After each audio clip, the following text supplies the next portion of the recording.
ஓம் அமிர்தீஸ்வரிய நமக. ஓம் நம சிவாய. அம்மாவுடைய இல்லறத்தார்க்கு இன்னுரை அப்படிங்கிற புத்தகத்தில் இன்னைக்கு தொண்டு அப்படிங்கிற டாபிக் பற்றி அம்மா பேசியிருக்காங்க. இதுக்கு முன்னாடி குரு அப்படிங்கிற டாபிக் பற்றி பேசியிருந்தாங்க. அம்மாவே குருனா எப்படி நம்ம ஒபே பண்ணணும் அப்படின்ற விஷயங்கள்லாம் சொல்லி கொடுத்துருந்தாங்களா. குரு தான் கண்கண்ட தெய்வம். குருவோட வார்த்தையை கட்டளையாக எண்ணி நம்ம அதை ஃபாலோ பண்ணோன்னா குருவோடைய அருள் நம்மளை நோக்கி பாய்ஞ்சு வரும்னு சொன்னாங்க. குரு உடலில் மட்டும் இருக்கவங்க கிடையாது, உலகத்தில் இருக்க எல்லாத்தையுமே குருவோட வடிவமாக பார்த்து சேவை செய்யணும்னு அம்மா சொல்லியிருந்தாங்க. ஆசிரமம் தான் குருவுடைய உடல், குழந்தைகள் தான் அம்மாவுடைய உயிர் அப்படின்ற மாதிரி சொல்லியிருந்தாங்களா. ஆசிரமத்துக்கு செய்கிற சேவையெல்லாம் குருக்கு செய்கிற சேவை. ஆசிரமங்கிறது தனி சொத்து கிடையாது, இந்த உலகத்துக்கே அமைதியும் நிம்மதியும் அளிக்கிறதுக்கான ஒரு விஷயம்னு சொல்லி அம்மா சொல்லியிருந்தாங்க. அதே மாதிரி அம்மா கிட்ட மந்திர தீட்சை பெற்ற குழந்தைங்க எப்படியெல்லாம் இருக்கணும் அப்படிங்கிற மாதிரி சொல்லியிருந்தாங்க இல்லையா. அதுக்கப்புறம் பார்த்திங்கன்னா கடைசியாக நீங்கள் என்ன செஞ்சாலும் அம்மா பொறுத்துப்பேன், ஆனால் இயற்கைக்குன்னு ஒரு சட்டம் இருக்குது. ஸோ அதன்படி சின்ன சின்ன தண்டனைகள் வரும்போது பொறுத்துக்கணும், அதுவும் நம்மளுடைய நல்லதுக்கு தான் நினச்சிக்கணும்னு அம்மா சொல்லியிருந்தாங்க. அது எந்த விதத்தில் நல்லதுன்னா, அம்மா ஒரு கல்லில் எப்பவுமே ஒரு மாங்காய் அடிக்க மாட்டாங்க, நிறைய மாங்காய் அடிப்பாங்க. ஒரு பக்கம் பார்த்தீங்கன்னா அந்த மாதிரி தண்டனைகள் சின்ன சின்னதாக வரும்போது ஒரு சைடு கர்மா கழிச்சிருப்பாங்க, இன்னொரு சைடு பார்த்தீங்கன்னா நம்ம மனசை அந்த விஷயத்தால் ஏற்பட்ட அந்த பாடத்துலேருந்து பயங்கரமாக பக்குவப்படுத்தி இருப்பாங்க. ஸோ நம்ம மைண்டை அடுத்த ஸ்டேஜுக்கு ஏற்றிருப்பாங்க. கடவுளுடைய நெருக்கத்தையும் அம்மா பிளஸ் பண்ணுவாங்க, அம்மாவுடைய பிளஸ்ஸிங் கிடைக்கும். அந்த விஷயத்தை நம்ம தாண்டி வரும்போது அம்மாவில் தாங்க முடியாது, ஐயோ நம்ம குழந்தை எப்படி கஷ்டப்பட்டுருச்சேன்ட்டு டக்குன்னு அடுத்த ஸ்டேஜுக்கு ஏற்றி விட்டுருவாங்க. கடவுள் கூட இருக்க அந்த நெருக்கத்தை பார்த்தீங்கன்னா இன்னும் அதிகமாக நம்ம உணர ஆரம்பிச்சிருவோம். ஸோ இத்தனை விதத்தில் அம்மா பார்த்தீங்கன்னா பண்ணுவாங்க. இப்போ நார்மலாக நம்ம லைஃப்பில் ஒரு பிரச்சனை வரது கஷ்டப்படுறோன்னா அது வெறும் கஷ்டம் மட்டும்தான், அதுக்கு எந்த பிரயோஜனமும் இருக்காது. ஆனால் அம்மா கையில் இருக்கும்போது ஒரு சின்ன ஒரு முள்ளு குத்துனா கூட சரி, அதுக்கு அவ்வளோ பலன் அம்மா கொடுப்பாங்க. யோசிச்சு பாருங்கள், எப்படியாப்பட்ட கைகளில் நம்ம இருக்கோம், எவ்வளோ பெரிய பாதுகாப்பில் நம்ம இருக்கோம். அம்மா லைஃப்பில் இருந்து எவ்வளோ பெரிய பிளெஸ்ஸிங் இல்லை யாருக்கு கிடைக்கும். இந்த உலகத்திலேயே பிளஸ்டான சோல்ஸ்னால் அது நாம தான், அம்மா கையில் இருக்கவங்க தான். நிஜமாக சொல்கிறேன். சின்ன கை குழந்தை எந்த அளவுக்கு ஒரு அம்மா கிட்ட சுதந்திரத்தை, எந்த அளவுக்கு சந்தோஷத்தை உணருமோ, அதுக்குன்னு சொல்லி எந்த ஒரு பொறுப்பு எந்த ஒரு கடமையுமே இருக்காது. அம்மா இருக்கா பார்த்துப்பா எல்லாத்தையும் அப்படிங்கிற மாதிரி நமக்கும் அம்மா அந்த மனசளவில் அந்த சுதந்திரத்தையும் சந்தோஷத்தையும் கொடுத்து நம்மளை அப்படி வச்சுட்டு இருக்காங்கல்ல. அம்மா சொல்கிற ஒரு விஷயத்தையே நம்மளால் ஃபாலோ பண்ண முடியலனா கூட நம்ம அம்மாக்கிட்டே போய் நிற்போம் திருப்பி. அம்மா இங்கே பாருமா, நான் கஷ்டப்பட்டு ட்ரை பண்ணுறேம்மா, என்னால் செய்யவே முடியலம்மா, நீயே என்னை செய்ய வச்சிருமா அப்படின்ட்டு அந்த அளவுக்கு சுதந்திரம் கொடுத்து அம்மா அவ்வளோ அன்பாக நம்மளை பார்த்துக்கிறாங்க. அடுத்தது பாருங்கள், தொண்டு. ஓகேங்களா. வாழ்க்கை தேவைகளை குறைத்து கொண்டு அதன் மூலம் கிடைக்கும் பணத்தை அறச்செயல்களுக்காக செலவிடுங்கள். ஆன்மீக நூல்களை அச்சிட்டு விநியோகிக்க உதவுங்கள். இதனால் அந்நூல்களை குறைந்த விலைக்கு விற்கலாம். இப்படி செய்வதால் அவற்றை ஏழைகளும் வாங்கி படிக்க இயலும். இது அவர்களிடத்தும் நல்ல பண்பாட்டை வளர்க்க உதவும். அம்மா தொண்டு எப்படியெல்லாம் செய்யலாம் அப்படின்ற மாதிரி சொல்லிட்டு கொடுக்குறாங்க. அதில் ஃபர்ஸ்ட் பாயிண்ட் பாருங்கள். ஃபஸ்ட்டு நம்மளுடைய லைஃப்பில் நம்மளுடைய தேவைகளை குறைச்சிக்கிட்டு அந்த பணத்தை நாம் நல்ல விஷயங்களுக்கு பயன்படுத்தணும்னு அம்மா சொல்கிறாங்க. இப்போது ஒரு ஆன்மீக நூல்கள்லாம் காசு அதிகமாக இருக்கிறதால எல்லாராலையும் வாங்கி படிக்க முடியாது இல்லையா. அப்போ பணக்காரங்க மட்டும்தான் ஆன்மீகத்தில் முன்னேற முடியுமா அப்படிங்கிற மாதிரியான ஒரு தப்பான கான்செப்ட் ஆகிடுது இல்லை. அப்போ அதை கம்மி காசுக்கு நம்ம பிரிண்ட் போட்டு எல்லாருக்கும் கொடுக்கும்போது ஏழைகளும் அதை வாங்கி படிக்க முடியும், அவங்களுக்கும் அந்த ஆன்மீக முன்னேற்றம் கிடைக்கும் அப்படின்னு அம்மா சொல்கிறாங்க. அந்த பண்பாட்டை நல்ல பண்பாட்டை அவங்கக்கிட்டேயும் வளர்க்கலாம் அப்படின்னு. நாம் தொண்டுனா என்ன நினைப்போம், இது சாப்பாடு போடுறது இந்த மாதிரியான விஷயங்கள் தான் யோசிப்போம். அம்மா பாருங்கள் எந்த அளவுக்கு இறங்கி யோசிக்கிறாங்க. ஆன்மீக நூல்கள் எல்லாருக்கும் போய் சேரணும் அப்படின்ற மாதிரி. ஆமாம் தானே, இருக்கிறதுலே அதுதான் உண்மையான தொண்டாக இருக்க முடியும்ல. தானத்திலே சிறந்த தானம் அன்னதானம்னு சொல்லுவாங்க. ஆனால் அந்த அன்னதானத்தை விட சிறந்தது பார்த்திங்கன்னா ஞான தானமாமா. ஸோ அதுவும் ஒரு விதமான ஞான தானம் தானே. அடுத்தது பாருங்கள், தினமும் ஒரு மணி நேரமாவது பிறருக்கு உதவியாக ஏதாவது செய்ய வேண்டும். நாம் உண்ணும் உணவு உடலை பேணுவது போல நாம் செய்யும் தானமே ஆன்மாவை பேணுகிறது. தினசரி ஏதாவது ஒரு அறச்செயல் செய்ய நேரம் இல்லாவிட்டால் வாரத்தில் சில மணி நேரமாவது அதற்காக ஒதுக்கி வைக்க வேண்டும். பாருங்க, டெய்லி பேசிஸில் அட்லீஸ்ட் ஒரு மணி நேரமாச்சும் மற்றவங்களுக்கு பிரயோஜனமாக எதையாச்சும் செய்யணும் அப்படின்னு அம்மா சொல்கிறாங்க. நம்ம எப்படி பார்த்தீங்கன்னா நம்ம சாப்பிட்டு நம்ம உடம்பை எப்படி பார்த்துக்கிறோமோ அதே மாதிரி நம்ம செய்கிற இந்த சேவைகள் தான தர்மம் பார்த்தீங்கன்னா நம்ம ஆன்மாவை பார்த்துக்குதாமா. இப்போ நம்ம நல்லா சாப்பிட்டா தான் நம்ம உடம்பு ஹெல்த்தியாக இருக்கும். அந்த மாதிரி இந்த சேவைகள்லாம் பண்ணும்போது தான் நம்ம ஆன்மாவுக்கு அது எனர்ஜி கிடைக்குமா. ஸோ டெய்லி பேசிஸில் உன்னால் செய்ய முடியாட்டியும் பரவாயில்ல, வாரத்தில் ஒரு நாளைக்கு கொஞ்ச நேரம் ஒரு சில மணி நேரம்னு சொல்லிட்டு அதுக்குன்னு தனியாக ஒதுக்குன்றாங்க அம்மா. சேவை பண்ணுறதுக்குன்னு ஒதுக்கு அப்படின்றாங்க. அடுத்தது பாருங்க, பிச்சைக்காரர்களுக்கு பணம் கொடுப்பது நல்லதல்ல. அவர்களுக்கு உணவோ உடையோ வழங்கலாம். பணத்தை கொடுத்தால் அவர்கள் அதை மதுவுக்கும் கஞ்சாவுக்கும் செலவழிக்க கூடும். அவர்கள் தவறு செய்வதற்கு நாம் வாய்ப்பளிக்க கூடாது. அவர்களை பிச்சைக்காரர்களாக காணாமல் கடவுளாக காண வேண்டும். அவர்களுக்கு சேவை செய்ய நமக்கு வாய்ப்பை ஏற்படுத்தி தந்த இறைவனுக்கு நாம் நன்றி செலுத்த வேண்டும். பிச்சைக்காரர்களாயினும் அவர்களுக்கு அசுத்தமான பாத்திரத்தில் உணவு கொடுப்பதோ கெட்டுப்போன உணவை கொடுப்பதோ தவறாகும். அன்பான வார்த்தைகளும் செயல்களுமே மிகச்சிறந்த பிக்ஷையாகும். பாருங்க, அம்மா என்ன சொல்றாங்க, பிச்சைக்காரங்களுக்கு பணம் கொடுக்காதீங்கன்றாங்க. சாப்பாடோ அல்லது பார்த்தீங்கன்னா துணியோ அந்த மாதிரி கொடுங்க. ஏன்னா அவங்க தப்பு செய்யறதுக்கு நம்மளே ஒரு வாய்ப்பளிக்க கூடாது. ஏன்னா அதை வாங்கிட்டு போயிட்டு சிகரெட் அடிக்கிறதுக்கு, கஞ்சா அடிக்கிறது, இந்த மாதிரியான தப்பான விஷயங்கள்லாம் செய்வாங்க. ஸோ அதுக்கு நம்ம வாய்ப்பளிக்க கூடாது. அதனால அவங்களுக்கு உணவோ உடையே கொடுங்கன்றாங்க. அடுத்தது பாருங்க, அம்மா சொல்றாங்க, பிச்சைக்காரங்கள பிச்சைக்காரங்க அப்படின்னு சொல்லி பார்க்கக்கூடாதாம்மா, கடவுளா பார்க்கணுமாம்மா அவங்கள. ஓகேங்களா? அவங்களுக்கு சேவை செய்யறதுக்கு ஒரு வாய்ப்பு கடவுள் நமக்கு கொடுத்தாரு இல்லையா, அதுக்கு நாம நன்றி சொல்லணுமாம்மா. ஸோ அம்மா ஏன் இப்படி சொல்றாங்கன்னா, இது உண்மையான உண்மை. இப்போ எல்லாராலையுமே சேவை பண்ண முடியாதுப்பா. உண்மையா சொல்றேன், நம்ம ஒரு சேவை பண்ணணும் அப்படின்னா கூட கடவுளுடைய அனுகிரகம் இருந்தா மட்டும்தான் அந்த வாய்ப்பு கிடைக்கும். இந்த சேவை அப்படிங்கிறது நமக்கு புண்ணிய பலனை கூட்டக்கூடிய ஒரு விஷயம் இல்லையா? அதையுமே நான் செய்யறேன்ற தன்மையில கண்டிப்பா செய்யக்கூடாது. என் வழியா அம்மா செய்யறாங்க அப்படின்னு தான் செய்யணும். ஓகேங்களா? ஆனா இருந்தாலும் அதன் மூலமா அம்மாவே நம்மள ஈஸியாக கர்மாலாம் கழிக்க முடியும். அம்மா எப்பயுமே சொல்லுவாங்க, உப்பு தண்ணியில் நல்ல தண்ணியை சேர்க்க அதோட டென்சிட்டி குறைஞ்சி உப்பு தண்ணியை நல்ல தண்ணியாக மாறிடலாம் ஒரு ஸ்டேஜுக்கு மேலே நிறைய தண்ணி சேர்க்கும்போது. ஸோ அந்த மாதிரி நம்மளுடைய பேட் கர்மாஸில் இந்த நல்ல சேவைகளை செய்ய செய்ய செய்ய அந்த பேட் கர்மாவுடைய அந்த வீரியம் குறைஞ்சி நமக்கு பார்த்திங்கன்னா நல்ல விஷயம் நடக்குமாமா. அந்த பேட் கர்மாவுடைய வீரியமே குறையும் அப்படின்ற மாதிரி அம்மா சொல்லியிருக்காங்க. அப்போது நம்ம கர்மாவையே கிளியர் பண்ணுறது அப்படிங்கிறது எவ்வளோ பெரிய விஷயம்.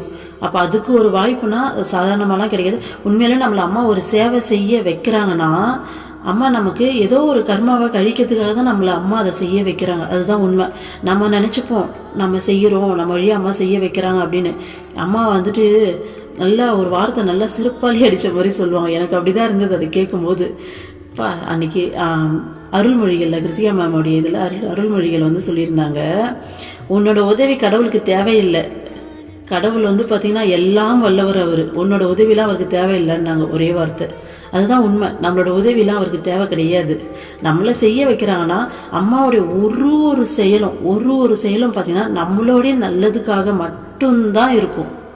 அதில் அவங்களுக்குன்னு சொல்லிட்டு ஒரு இம்மி அளவு இருக்காது, எதுவுமே இருக்காது. அப்போ நம்ம சேவை செய்யணும் அப்படின்னா கூட அது அம்மாவுடைய அருள் இருந்தால் மட்டும்தான் நம்மளால் செய்ய முடியும். நம்மளாம் நினச்சா செய்யவே முடியாது. நான் நிறைய அதை உணர்ந்திருக்கேன்.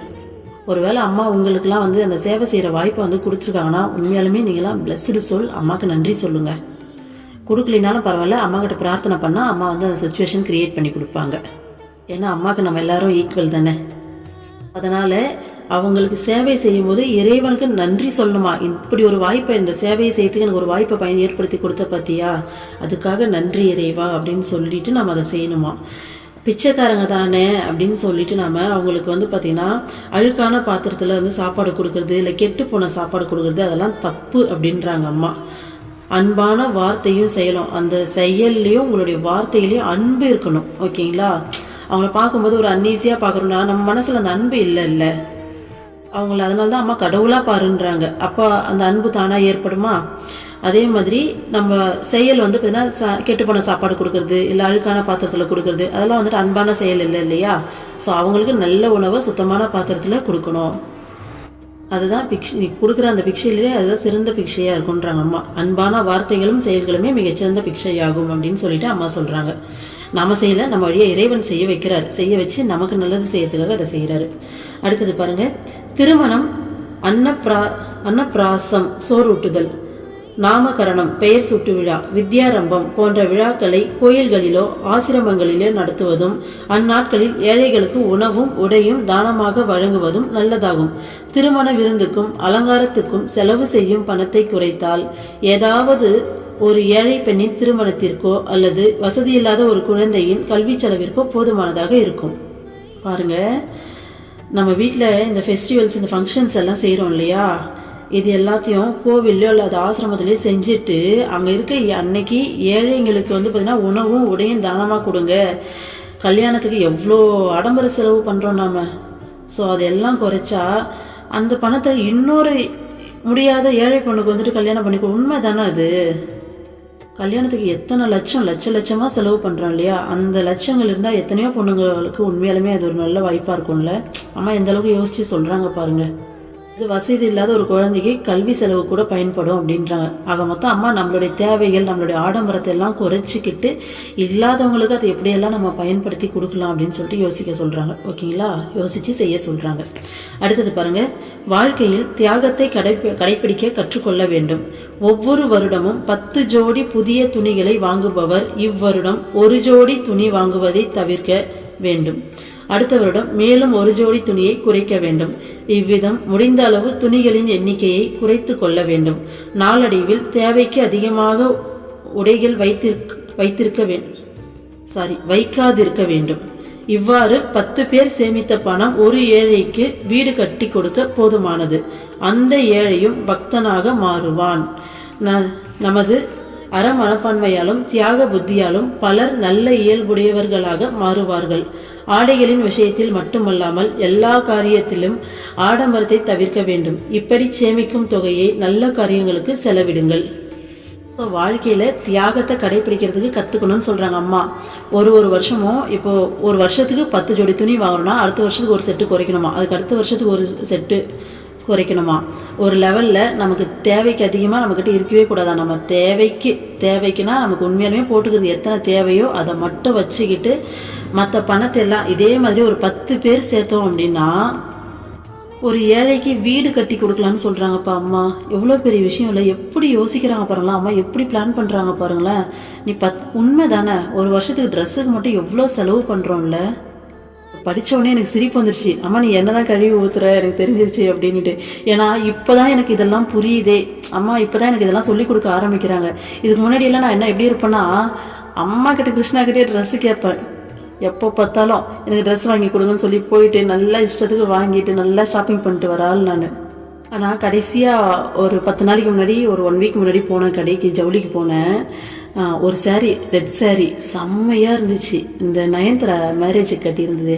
ஸோ அந்த மாதிரி ரெட்டில் சூப்பரான ஒரு சாரீ. அதை பார்த்த உடனே எனக்கு சாரீ வாங்க தான் போனேன். நான் ஒரு 1500 ஒரு நார்மலாக ஒரு சாரீ தேவைக்கு ஒரு பூஜை பண்ணுறதுக்காக வாங்கணும்னு சொல்லிட்டு போனேன். அந்த சாரியை பார்த்த உடனே எனக்கு ரொம்ப ஆசையாயிடுச்சு. 5000 அந்த சாரீ. ஆனால் உடனே என் மைண்டில் என் ஹஸ்பண்ட் கிட்ட சொல்லிட்டேன் அந்த சாரீ பாருங்கள் அப்படின்ட்டு. ஆனால் உடனே என் மைண்டில் இது வந்துட்டு மேம் வந்து மாதம் அந்த சேவைக்கெல்லாம் வந்துட்டு பணம் கொடுப்பாங்கல்ல, அது குழந்தைங்களுக்கு கொடுத்தா அது சாப்பாட்டுக்கு யூஸ் ஆகல, சாப்பிட்றது கூட இல்லாமல் இருக்காங்க. நம்ம ஒரு சேரீ வாங்கி என்னத்தை பண்ண போகிறோம், எத்தனை நாள் கட்ட போகிறோம், நம்ம பீரோவில் எத்தனை சேரீ இருக்குது, இன்னும் எத்தனை நாளைக்கு தான் நீ இப்படியே தெரிய போகிற அப்படின்னு சொல்லிட்டு 1008 கேள்வி எனக்குள்ள. என் ஹஸ்பண்ட் வாங்கி கொடுக்குறேன்னு சொல்லிட்டு அது ஷோக்காக வச்சுருப்பாங்களா, அது மாதிரி வச்சுருந்தாங்க. மேலேருந்து எடுத்துட்டாங்க. அப்புறமா அவர் கையை பிடிச்சி இழுத்துட்டு வந்துட்டேன். எனக்கு வேணாம் அந்த சாரி கண்டிப்பாக வேணாம் அப்படின்ட்டு. நான் எதுக்கு இதை சொல்கிறேன்னா, அம்மா எப்படி எந்த அளவுக்கு இந்த உலக வாழ்க்கையில் மூழ்கி போயிருக்க என்னையே எந்த அளவுக்கு வந்து மாற்றி கொண்டு வராங்க பாருங்கள். செல்ஃபிஷ் தனம் இல்லாமல் வாழ்றதுனா என்ன அப்படிங்கிறது அம்மா இப்போ தான் உண்மையாலுமே சொல்லிக் கொடுக்கவே ஆரம்பிக்கிறாங்க எனக்கெல்லாம். ஏன்னா நான் வீட்டை விட்டு பெருசாக வெளில போக மாட்டேன். ஸோ என்னை தவிர எதை பற்றி எனக்கு அதிகமாக யோசிக்க தெரியாது. ஆனால் இப்போல்லாம் அம்மா உள்ளுக்குள்ளேருந்து நிறைய கேள்வி கேட்டு நிறைய மாற்றிக்கிட்டு இருக்காங்க. ஸோ இந்த மாதிரி ஒரு 10 பேர் சேர்த்து வச்சோன்னா ஒரு ஏழைக்கு வீடே கட்டி தரலான்னு சொல்கிறாங்க அம்மா. அந்த ஏழையும் அதுக்கப்புறம் பக்தனாக மாறுவான்றாங்க. ஆமாம் இல்லையா? இந்த காலத்தில் யார் இந்த அளவுக்குலாம் செய்வாங்க? அப்போது இந்த காலத்தில் இப்படியெல்லாம் இருக்காங்களா? யார் நீங்கள் என்ன பண்ணுறீங்கன்றதை பார்க்கும்போது, ஓ அம்மா கிட்ட இருக்கிறதால தான் இவங்க இப்படியெல்லாம் பண்ணுறாங்களா அப்படின்ற மாதிரி அம்மா மேலே அவங்களுக்கு ஒரு ஒப்பீனியன் வரும் இல்லையா, இறைவன் மேலே. ஸோ வரும்போது அவங்களும் அம்மாவுக்கு பக்தராக வந்து மாறுவாங்க இல்லையா, அதுதான் சொல்கிறாங்க அம்மா. அதனால் நம்ம வந்து மற்றவங்களுக்கு எக்ஸாம்பிளாக வாழணும், நம்மளை பார்த்து பல பேர் நல்ல இயல்புடையவர்களாக மாறுவாங்கன்னு அம்மா சொல்கிறாங்க. ட்ரெஸ்ஸு விஷயத்தில் மட்டும் கிடையாது, எல்லா விஷயத்துலையும் நம்ம ஆடம்பரத்தை வந்து தவிர்க்கணும் அப்படின்னு சொல்கிறாங்க. இப்படி சேகரிக்கிற இந்த தொகையை வந்து பார்த்திங்கன்னா நல்ல காரியத்துக்கு செலவிடுங்க அப்படின்னு சொல்கிறாங்க. அம்மாவுடைய பக்தர்கள்லாம் சிலர் இருக்காங்கப்பா, நான் படிச்சிருக்கேன். ஒருவேளை சாப்பாட்டை குறைச்சி அந்த பணத்தை வச்சு சேவை செய்வாங்களாமா. அப்போ தான் தோணுச்சு, நான்லாம் எந்த கேட்டகரியில் இருக்குன்னே தெரியலையே அப்படின்னு. நிஜமா பாருங்க. அடுத்தது, நமது வருமானத்தில் ஒரு குறிப்பிட்ட தொகையை அறச்செயல்களுக்காக ஒதுக்கி வைக்க வேண்டும். தகுதி உள்ளவர்களுக்கு இப்பணத்தை நேரடியாக கொடுக்க முடியாவிட்டால் சமூக தொண்டு செய்யும் ஆசிரமங்களுக்கோ ஆன்மீக ஸ்தாபனங்களுக்கோ கொடுக்கலாம். ஆன்மீக நூல்களை பள்ளி மற்றும் கல்லூரி நூலகங்களுக்கு வழங்கலாம். நமது தியாகத்தினாலும் கருணையாலும் பிறருக்கு நன்மை ஏற்படுகிறது. நம் மனமும் விரிவடைகிறது. கடவுளுக்கு அர்ப்பணிப்பதற்காகவோ அல்லது நண்பனுக்கு கொடுப்பதற்காகவோ பூக்களை பறித்தாலும் முதலில் பூக்களின் அழகையும் நறுமணத்தையும் அதை பறிப்பவரே அனுபவிக்கிறார். அதுபோன்று நாம் செய்யும் தன்னலமற்ற சேவை மூலம் நம்முள் உறையும் பரம்பொருளையே நாம் உணர்வு பெறச் செய்கிறோம். மனம் அமைதியுறுகிறது. நம்மளுடைய வருமானத்தில் ஒரு குறிப்பிட்ட தொகையை இந்த மாதிரி டொனேஷனுக்காக, அந்த அறச்செயல்களுக்காகவே நாம் ஒதுக்கி வைக்கணும் அப்படின்னு அம்மா சொல்கிறாங்க. இந்த பணத்தை நம்ம தனிப்பட்ட முறையில் தேடி யாருக்கு தேவைன்னு கொடுக்க முடியலனாலும் இப்போ ஆசிரமத்துக்கோ இல்லை ஆன்மீக ஸ்தாபனம் அப்படிங்கிற மாதிரி அந்த குறிப்பிட்ட அமைப்புக்கு நம்ம போயிட்டு கொடுத்துட்டோம்னா அது போய் சேர்ந்துடும் அப்படின்னு அம்மா சொல்கிறாங்க. அதே மாதிரி அம்மா எப்படி யோசிக்கிறாங்க பாருங்கள். ஸ்கூல் காலேஜஸ்க்கு ஆன்மீக புத்தகங்களை வாங்கி கொடுக்க சொல்கிறாங்க. எவ்வளோ பெரிய விஷயம் இல்லை? ஏன்னா குழந்தைங்களுக்கு ஆன்மீகத்தை புகுத்துறதுங்கிறது சாதாரண விஷயம் கிடையாது. அந்த வயசுலேயே நம்ம புகுத்திட்டோம்னா அவங்க லைஃபே லைஃப் ஸ்டைலே மாறிடும் இல்லையா? ஸோ இந்த மாதிரியான நூல்கள் எல்லாம் ஸ்கூல் காலேஜஸில் வாங்கி வைக்க சொல்கிறாங்க. அம்மா எப்படியெல்லாம் யோசிக்கிறாங்களே, எனக்கு ஆச்சரியமாக இருக்குது. எப்படிம்மா நீ இப்படி? சரி அம்மா கடவுளாச்சு, அவங்களுக்கு தெரியாதுங்க ஏதாச்சும் இருக்கா? எப்படியெல்லாம் யோசிக்கிறாங்க பாருங்களேன். மற்றவங்களுக்கு இந்த மாதிரி தியாகம் கருணையால் மற்றவங்களுக்கு நல்லது செய்யும்போது மற்றவங்களுக்கும் நன்மை ஏற்படுது, நம்மளுடைய மனசும் விரிவடையுதுன்னு சொல்கிறாங்க. நம்ம மனசு எப்படி விரிவடையுது? இந்த மாதிரி பண்ணும்போது நமக்கு அந்த ட்ரெஸ்ஸு மேலே இருக்க பற்று, இந்த பணத்து மேலே இருக்க பற்று இதெல்லாம் குறையுதா? ஸோ அது மனசு விரிவடையுது தானே.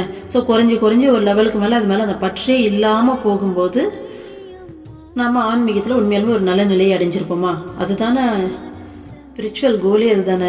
பற்று இல்லாமல் இருக்குது, நான் என்ற தன்மை இல்லாமல் இருக்கிறது. மற்றவங்க ஹெல்ப் பண்ணும்போது அந்த நான் என்ற தன்மையும் குறையும், பற்றும் குறையுமா அந்த பொருட்கள் மேலே இருக்க பற்றெல்லாம். அதுதான் அம்மா சொல்கிறாங்க, ஒரு பூவை பறித்து ஃப்ரெண்டுக்கோ அல்லது கடவுளுக்கோ கொடுக்குறேன்னா அதோடைய அழகையும் நறுமணத்தையும் ஃபஸ்ட்டு ரசிக்கிறது நீ தானே. அதை நீ பார்த்துட்டு தானே அவங்களுக்கு கொடுக்குற. அந்த மாதிரி இந்த தன்னலமில்லாத சேவை பார்த்திங்கன்னா நமக்குள்ளே இருக்க பரம்பொருளையே உணர்வு பெற செய்யுமா, மனமும் அமைதியாகுமா. ஸோ நமக்குள்ளே இருக்க கடவுளையே ஆக்டிவேட் பண்ணோம் இந்த சேவையெல்லாம் அப்படின்னு அம்மா சொல்கிறாங்க. ஆனால் கடவுளுங்கிற அன்பும் கருணையும் வடிவம் தானே. ஸோ நம்ம மனசுக்குள்ளே அந்த அன்பும் கருணையும் வரும்போது நமக்குள்ளே இருக்க இறைவன் ஆக்டிவேட் ஆவார் அப்படின்னு சொல்கிறாங்க. மனசும் அமைதியாகும்ன்றாங்க. எப்படி அமைதியாகும்? நம்ம மனசு எப்போ பார்த்தாலும் சத்தம் போட்டுட்ருக்குது. எதனால்? இந்த நான் எனது அப்படிங்கிற 2 எண்ணத்தால் தானே. இதுதான் நான், என்னோடது, இது எல்லாம் என்னோடதுன்னு. அப்போ அந்த நானையும் எனதையும் விட்டு கொடுக்கும்போது ஆட்டோமேட்டிக்காக மனசில் அமைதி வந்துடும். அடுத்தது பாருங்கள், உலகிற்கு சுயநலமற்ற சேவை செய்யும் போது நீங்கள் அம்மாவுக்குத்தான் தொண்டு செய்கிறீர்கள். கடைசியாக அம்மா ஒரு பாயிண்ட்டை போட்டு அடித்து முடிக்கிறாங்க பாருங்கள். இது நீ யாருக்கும் செய்யலை, வெளியில் போய் இந்த சுயநலம் இல்லாத சேவையெல்லாம் செய்கிறல்ல, இதெல்லாம் அம்மாவுக்கு தான் செய்கிற. அம்மாவுக்குன்னா நீ எல்லாமே செய்யறதுக்கு ரெடியாக இருப்பில்ல, அம்மா உனக்காக நான் என்ன வேணாலும் செய்கிறேன்னு. ஸோ வெளியில் போய் செய், இதுதான் அம்மாவுக்கு செய்கிற சேவைன்றாங்க அம்மா. எப்படி சொல்லி முடிச்சிருக்காங்க பாருங்கள். அவ்வளோதான்ப்பா, இதோடு இந்த டாபிக் முடியுது. ஓம் அமிர்தீஸ்வரி நமக. ஓம் நம சிவாயா.